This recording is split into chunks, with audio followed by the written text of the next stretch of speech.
Hey YouTube, what's up? This is Envoy of Eve, and today I've got the second installment of my Forge tips for you. I know it's been a while since I posted a video, and I'm really sorry about that. I haven't had a lot of time, but we're gonna hop straight into this video. This is knowing your objects, and I have here your main menu, and you have stuff like weapons and armor abilities and structure, vehicles, and all that, and it's pretty self-explanatory, mostly anyway.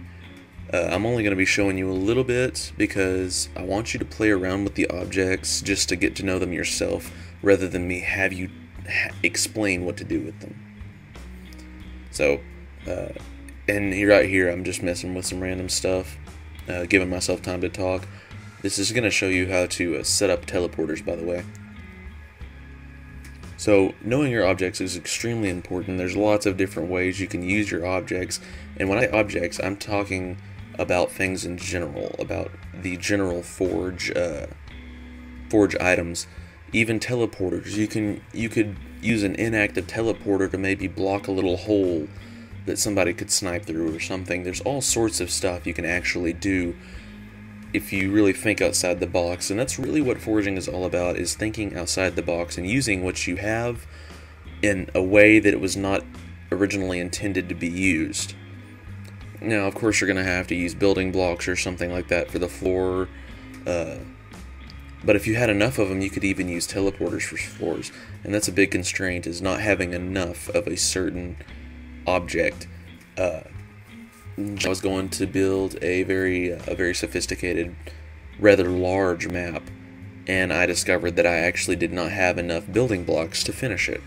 So I cut it off at a certain point, and instead of turning it into an 8v8 map like it was originally meant to be, it ended up being a 4v4 map. It did turn out rather well, but that is a huge constraint, is keeping your budget low, which the map that I did, I only used $2,000, but keeping your budget low and keeping the amount of objects that you use low, you really have to find a good balance between creativity and budget, and that's in real life too. You're going to have to find a balance between what you can do and your budget, because a lot of the times what you can actually do will by far exceed your budget. So I'm just showing you some random stuff here. These are the toys. You got a golf club and some golf balls and die. Those are always fun to build, stuff like just fun maps. And the tin cup actually works as a flag, if you didn't know. Kill ball. You have lights. You can place 2 lights on a map, and they're very good for eye-catching, which I'll be describing later. Now, in this video, I'm not going to actually start building anything. In my next Forge video, which should be coming this Sunday or Saturday, hopefully this Saturday, I will actually start working on my map. And I have a map designed. I already got the plans laid out, but I have a map actually designed specifically for the series, and that's just so that you can see me actually go through the process of building a map. Oh, and this is a grid. You can spawn one of those if you ever have trouble aligning your objects. Put your grid on a coordinate scale, and it is perfectly, like, the squares and lines are perfectly aligned to a coordinate plane. There you go. Now we're in the structure menu, and we're at building blocks. And there's all sorts of stuff in this. There's just go through it and play with these things.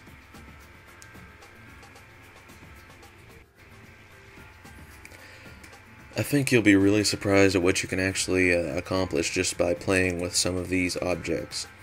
There's all sorts of possibilities.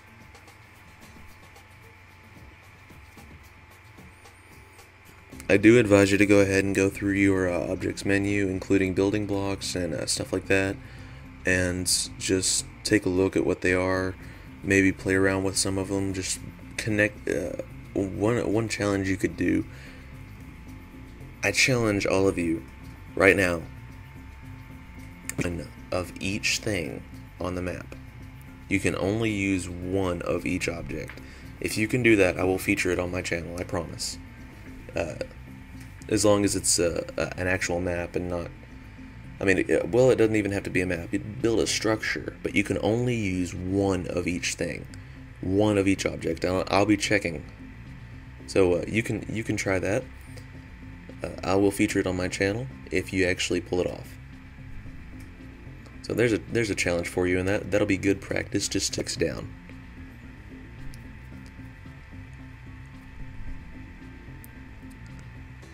Now, I mentioned thinking outside the box. Look at bridges turned over. This bridge allows for a lot more general movement instead of having those railings blocking your side to side, and that's really important. I'll explain a little bit more when we actually start building the map. But it is really important to, I don't really know how to explain it, but be really creative. Don't just look at a bridge and say, oh, that's a bridge. Look at a bridge and say, hey, wait, I can turn this sideways for a decoration. Or, hey, I can turn this upside down and it can be a floor. Think of it that way. When you look at this dish, don't just think, oh, it's just a satellite dish. Think, well, if I turn that on its side, it could be a vertical ramp. Take a look at this. Maybe you could put it in the ground and use it for cover. You could take this platform, flip it upside down maybe. If whenever you flip it upside down, look, there's a big block.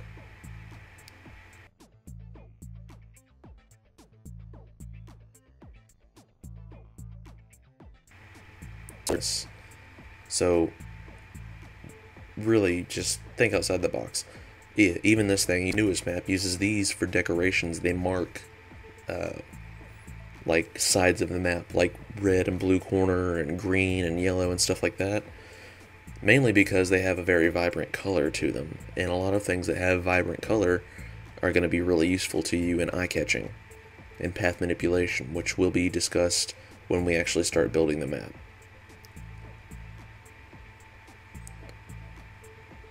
But this is pretty much lesson number one. That's just make sure that you think outside the box. Make sure you know your objects, what you have at your disposal. Because if you don't know what you have at your disposal, there's really no point in you even trying to make anything.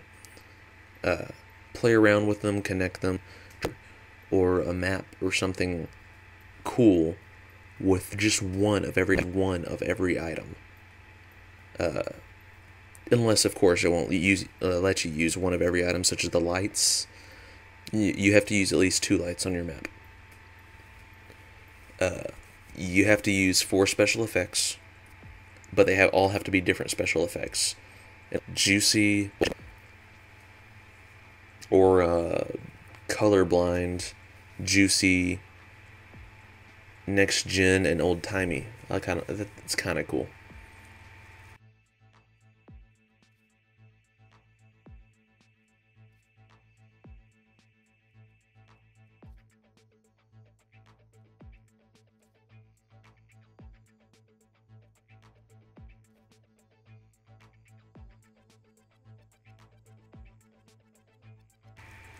But here you can see me showing you a couple examples of what thinking outside of the box means. Look at this structure.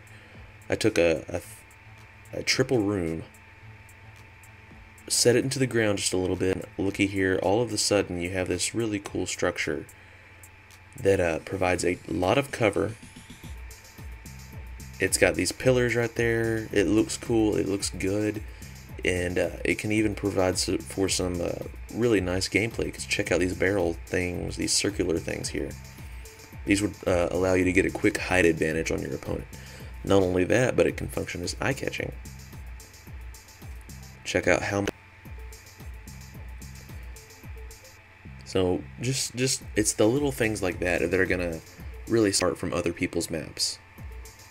Now I'm gonna show you here just some of the decorative things. These I use a lot for distinguishing one side from another. You can set the color of them to red or blue to tell which side of the map that you're on if you have a perfectly symmetric map.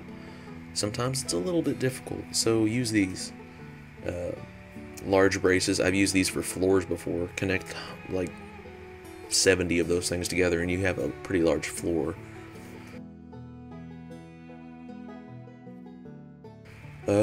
Glass sail, I don't use it for too much, pretty much just for decor.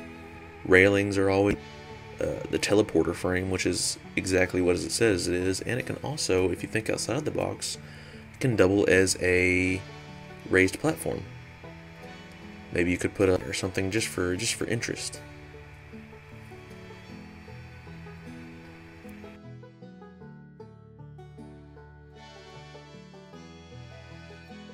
You have struts, which are always useful. I love these things. I don't really use them in any situation whatsoever to tell one side of the map apart from the other, stuff like that. They're pretty cool. I like them a lot. Walkway cover, not too useful in general situations. You can put it to some good use, but I don't think I've ever really used one on my maps. And then we have doors, and these are pretty much just decoration. You can use them for other things, of course, blocking off an area, something like that. But there's also the walls, which are extremely useful. You can have 50 walls, and Wall Coliseum is probably the most widely used forge object there is. So just remember to think outside a little bit. Ensure that you know what you're doing with your objects. Know how you can use them. Know, hey, wait, I can twist this on its side and it'll serve perfectly for a decoration here. But that's pretty much it. We're running out of time. I'm going to start wrapping it up here.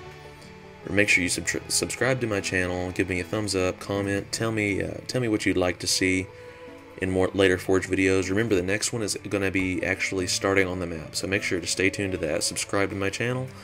And I will see you guys later. This is Envoy Vive signing out.